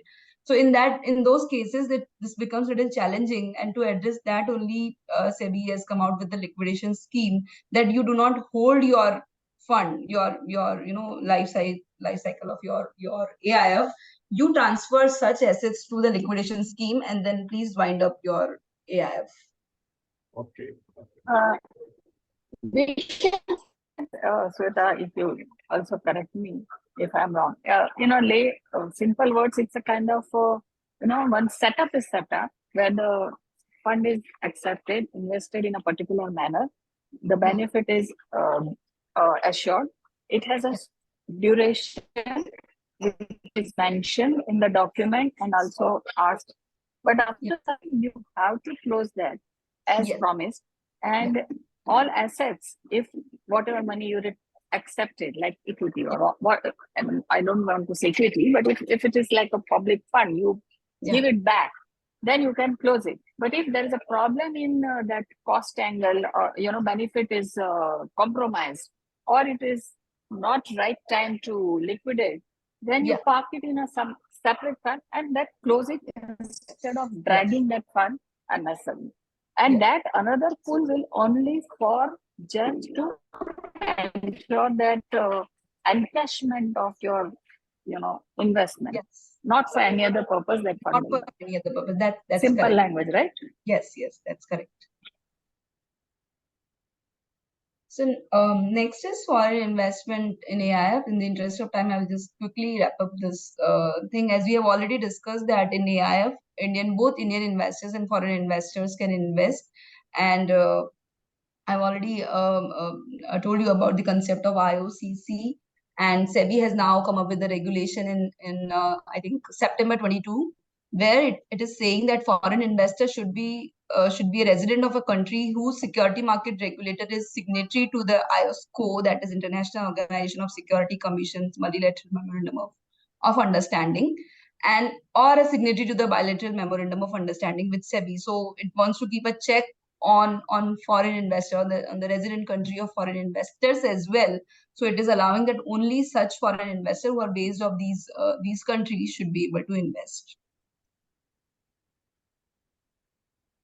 Then overseas investment by AIFs can also make or take exposure in a foreign company. Suppose I'm an India AIF and I want to invest in a foreign company. You can invest, but not more than 25% of your investable fund of an AIF can be deployed in overseas investment.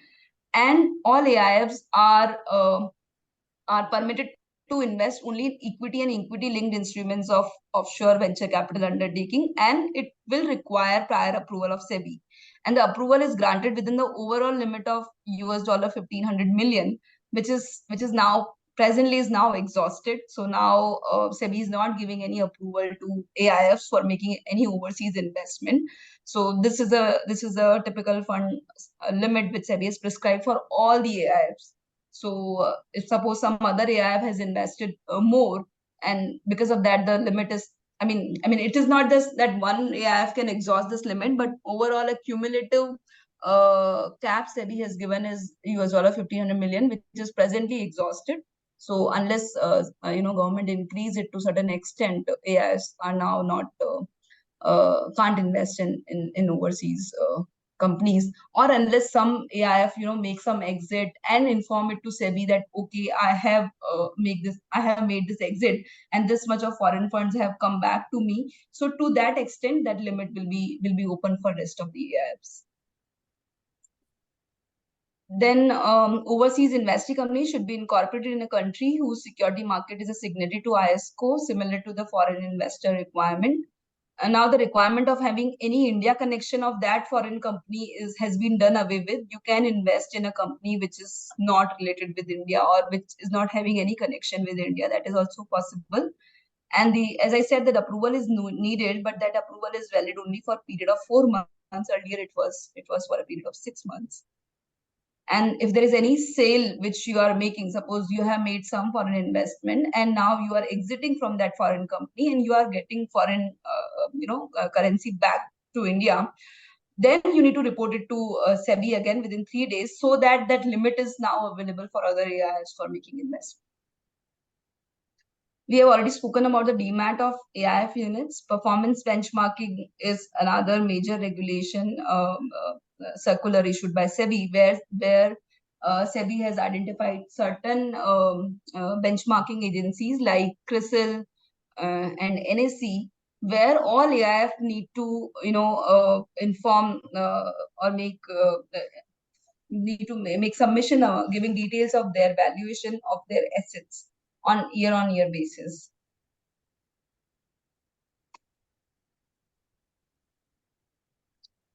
So these are certain governance requirements which want 3/4 majority of investors vote or approval if there are any changes or if there are any important issues like approving binding of the fund, approving extension of the fund, approving in specie distribution by the fund. That means if you are not able to get any exit, and instead of parking into a liquidation scheme, you want to give securities of that company, that portfolio company, to your investors. That is called in specie distribution. So that is also possible, provided you get 3/4 of your investors by value approval. If you want to make any investment or do any transaction with your associate, then also you need investors approval. Or if there is any new member which you want to appoint in your investment committee, of which disclosure was not given in the earlier PPM which you filed with SEBI, then also you need investors approval. You can appoint a new member to your investment committee, but you need to take approval. Then there are a few matters which require 2/3 of majority. That is again a procedural requirement, just to make sure that that manager is taking care of interest of all the investors. These are certain other governance norms, like if there is any change in control of sponsor, you need prior SEBI approval. If there is any co-investment in investee company by manager, sponsor, or other investors of AIF, terms cannot be more favorable than those offered to AIFs. If the AIF fund size is exceed 500 CR, then you need to appoint a custodian. Then obviously within 180 days of every financial year, you need to file financial information about your portfolio companies and material risk and how such risks are managed with SEBI. Then Cat 1, Cat 2 AIF are needed to take valuation of their investments at least once in every 6 months by an independent valuer. It cannot be the manager saying that, okay, this is the valuation of my fund. They need to appoint an independent valuer. Then these are certain reporting obligations that Cat 1 and Cat 2 AIF need to disclose their NAV on half-yearly basis. For Cat 3 AIF, they need to disclose their NAV on monthly and quarterly basis. Then there are certain reports which you need to file with SEBI, and you need to give it to investors annually within 180 days. For Cat 3, it is quarterly. Then there are certain SEBI filings you need to make. These are the very minimum reporting requirements I'm displaying here, which is applicable for all kind of AIFs. Quarterly, then annual compliance test report. If there is any deviation, so So every year, investment manager will submit a compliance test report to sponsor and trustee of the AIF. And if there are any queries, trustee will get back to check with investment manager. And if it is not satisfied with the compliance as reported by investment manager, it need to report it to SEBI that these are the deviation which I feel are not in the interest of investors. Then if there is any change in PPM within 30 days of the year end, PPM audit report needs to be filed within 180 days. Then there's a stewardship disclosure, which is applicable for investments made by AIFs in listed company. If there are any investments which are made by AIFs in listed company, then they need to draft a stewardship disclosure that how would they participate in the voting requirements or in some important matters of listed company. How would they vote? They also need to tell on their website. They need to disclose on their website that for a listed company, if there was some postal ballot, if they have come across, or if there is any voting requirement, whether they participate or they didn't participate. So I mean, just to make their investors aware that the AIF is actually taking very active interest in their portfolio companies and participating in the votes. Participating in the resolution and approval requirements of listed companies. So I think that's it from my side on this in this present session. In the next session, we will discuss more on the various deal stages and opportunities for company secretaries in AIF industry. Excellent, Shweta, excellent. It is really, a knowledge learning session.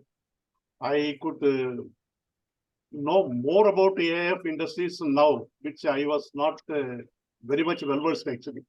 Although I have a little idea, but today you are really brought in light many things, which is really educative. Yes, Sudhakar sir.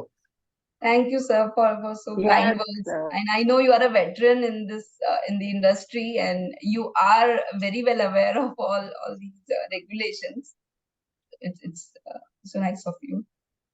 See that I can say only that eating the pudding is, the taste of the pudding is in the eating. And okay, that today I was watching that at the peak that 118 people were there, and by the time we were closing, only 98 people were there. So that means in the last 10 minutes, only 20 people exited. So this is the interest, and this is the way the presentation was made. So Shweta, I don't need to say anything further. That 118 people were there up to almost 12:50. And in the last 10 minutes, only 20 people exited. That means, okay, so that is that you are holding 98 people even till now also, which very rarely it happens in the webinars. Okay. Hats off, Sudha. Hats off, Shweta. Yeah. Thank you. Thanks a lot, sir. In fact, thanks. Dipti, I must say Thank that we have to thanks all the participants, for giving us this kind of encouragement, so that we can, okay, till the last moment, the people were hanging on. This gives a great encouragement so that we can hold webinars also in the coming months. Yeah. And the thing that, as always, that it is not general topic of company law, FEMA and LODR. And that's why we always say it's a new topic. And I will say AIF is a little, tilted version of mutual fund. Or there is many things, similarity, and there is a discrimination. So it's a great pleasure, Shweta, of sharing your knowledge and of. Thank you. It was indeed my pleasure.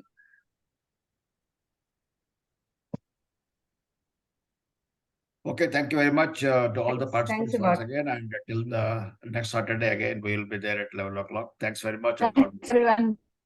Thanks a lot. Thank you very much, Shweta. Meet you again in the next week. Thank you, sir. Have a great weekend. Thanks. Thank you, Shweta.